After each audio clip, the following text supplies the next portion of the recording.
अस्सलाम वालेकुम, मैं हूँ ज़ीशान खान और मैं आपको खुशामदीद कहता हूँ यूट्यूब चैनल पे। आज जो मैं वीडियो बना रहा हूँ वो इसलिए बना रहा हूँ कि अब जो रिटर्न्स फाइल होना शुरू हुई हैं 2023 की, और 1 जुलाई से जो है नया टैक्स ईयर भी स्टार्ट हो गया है, और जो पुराना टैक्स ईयर है वो 30 जून को ख़त्म हुआ है। तो उसके लिए जो रिटर्न्स सबमिट होना शुरू हुई हैं, तो मैंने सोचा कि कुछ रिक्वायरमेंट्स हैं वो मैं शेयर कर दूँ अपने दोस्तों के साथ, कि जी आपने जब रिटर्न्स फाइल करनी है तो आपको क्या क्या डॉक्यूमेंट्स चाहिए। तो उसके लिए मैंने जो है ये एक समरी छोटी सी जो है वो तैयार कर ली हुई है, और इसमें जो है वो आप देख सकते हैं कि जो सबसे पहला है वो टोटल इनकम का है।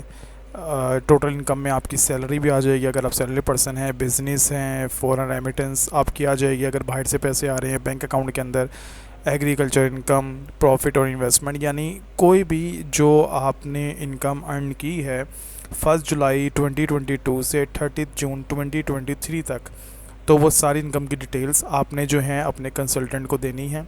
इसके अलावा अगर आप सैलरी पर्सन हैं तो आप इसी पीरियड का 1 जुलाई 22 से 30 जून 23 तक, क्योंकि हम टैक्स ईयर 2023 की बात कर रहे हैं तो ये उसका पीरियड होता है, उसका टैक्स डिडक्शन सर्टिफिकेट जो है वो आपने अपने एम्प्लॉयर से यानी अपने ऑफिस वालों से लेकर देना है। इसी पीरियड के आप बैंक स्टेटमेंट्स निकलवा लें। अच्छा, अक्सर लोग ये कहते हैं कि जी बैंक स्टेटमेंट्स की ज़रूरत नहीं है, सिर्फ क्लोजिंग बैलेंस की काफ़ी होता है, लेकिन क्लोजिंग बैलेंस जो है ना, ये अगर मैं जो अनप्रोफेशनल लोग होते हैं ये उनका काम होता है। आप बैंक स्टेटमेंट्स निकलवाएं और उसमें आप जो जो चीज़ें प्रॉफिट आ रहा है, टैक्स आ रहा है, कोई विद होल्डिंग टैक्स डिटेक्ट हुआ है, या फिर कोई फॉरेन रेमिटेंस आई है या कोई ट्रांजैक्शंस हुई है, वो सारी चीज़ें बैंक स्टेटमेंट से पता चल जाती हैं।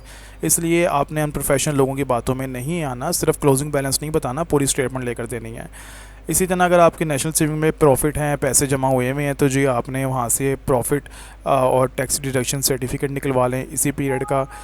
अगर आपके नाम पे पीटीसीएल लगा हुआ है या मोबाइल फ़ोन है तो आप हेल्पलाइन पे कॉल करके टेस्ट डिडक्शन सर्टिफिकेट ले लें। वैसे ये ऑनलाइन भी मिल जाएंगे, लेकिन अगर आपको ऑनलाइन निकालना नहीं आता तो हेल्पलाइन पे कॉल करके ले लें।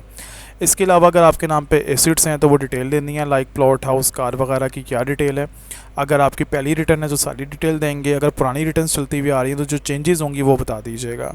इसी तरीके से लाइबिलिटीज़, यानी कि कोई लोन चल रहा है, क्रेडिट कार्ड वगैरह चल रहा है, तो उसका आउटस्टैंडिंग बैलेंस आपने बताना है 30 जून को कितना आउटस्टैंडिंग बैलेंस था।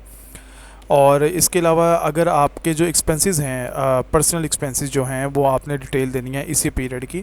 अगर ये आपने कैलकुलेट नहीं किए हुए एग्जैक्टली तो फिर आप उसके जो एस्टिमेटेड हैं वो आप ले लीजिएगा। और इसी तरीके से अगर आपने कोई इस पीरियड में कुछ ज़कात दी है, डोनेशन दी हैं, तो फिर उनकी डिटेल आपने देनी है कि कितनी ज़कात दी है। अच्छा, इसका सेक्शन 62 है इनकम टैक्स ऑर्डिनेंस का, उसके तहत जो स्पेसिफ़िक इदारे हैं जिसमें आपको कोई रसीद वगैरह दी जाती है, जो अप्रूव्ड इदारे होते हैं, वो आपने ज़कात बतानी है। इसमें रिलेटिव्स वगैरह या अनडॉक्यूमेंटेड ज़कात डोनेशंस काउंट नहीं होती। इसका फ़ायदा ये होता है कि आपको टैक्स लायबिलिटी में कोई छूट मिल जाती है। इसके अलावा आपने कौमी बचत में कोई इन्वेस्टमेंट की हुई है, शेयर्स ख़रीदे हुए हैं तो उसकी अमाउंट्स बताइएगा। इनहेरिटेंस या गिफ्ट अगर आपको मिला है या आपने दिया है किसी को तो वो बताइएगा। चेंज इन एसेट्स का मतलब है कोई सेल परचेज़ हुई है ड्यूरिंग द पीरियड। इसके अलावा अगर आप जॉब करते हैं तो आपका जो ये जीपी फंड बैलेंस है या प्रोविडेंट फंड बैलेंस है उसका आपने अमाउंट बतानी है 30 जून को कितनी अमाउंट पड़ी हुई थी। अगर आपको नहीं पता तो आप सिंपल 30 जून की जो सैलरी स्लिप होती है ना वो आप दे दीजिएगा निकाल के।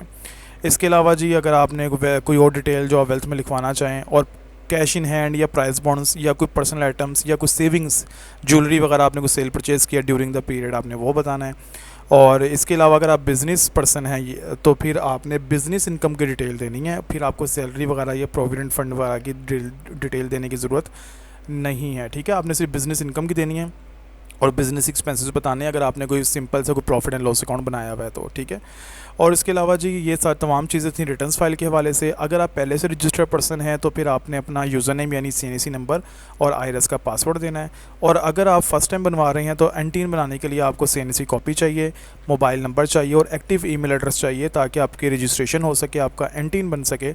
और जब आपको आईआरएस का पासवर्ड मिल जाएगा फिर आपकी ये रिटर्न्स वगैरह फाइल होंगी। तो ये थी जनरल रिक्वायरमेंट्स। ज़रूरी नहीं है कि ये तमाम चीज़ें एक ही पर्सन के ऊपर अप्लाई हों, ये केस टू केस वेरी कर सकती हैं। ठीक है, तो मैंने सोचा जी एक जनरल रिक्वायरमेंट्स जो है अपने लोगों के साथ शेयर कर ली जाएँ ताकि आपको पता चल जाए कि क्या क्या चीज़ें रिक्वायर्ड होती हैं इनकम टैक्स रिटर्न फाइल करने के लिए, और आप वो डिटेल्स जो हैं वो इकट्ठी करके अपने कंसल्टेंट से करवा सकें। और कोशिश कीजिएगा प्रोफेशनल पर्सन से आप काम करवाएं, अनप्रोफेशनल से ना करवाएं। कोई क्वेश्चन हो तो आप कमेंट कर सकते हैं, मुझे मैसेज कर सकते हैं। इजाज़त दीजिए, अल्लाह हाफिज़।